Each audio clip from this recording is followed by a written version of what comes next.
नमस्तेस्तु भगवन् विश्वेश्वराय महादेवाय त्र्यम्बकाय त्रिपुरान्तकाय त्रिकाग्निकालाय कालाग्निरुद्राय नीलकण्ठाय मृत्युञ्जयाय सर्वेश्वराय सदाशिवाय श्रीमान् महादेवाय नमः। ॐ नमः शम्भवाय च मयोभवाय च नमः शङ्कराय च मयस्कराय च नमः शिवाय च शिवतराय च।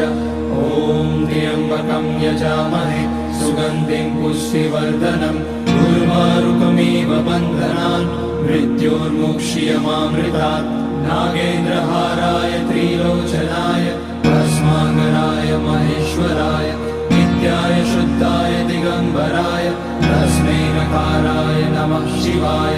मन्दाकिनी सलिलचन्दन चर्चिताय नन्दीश्वर प्रमथनाथ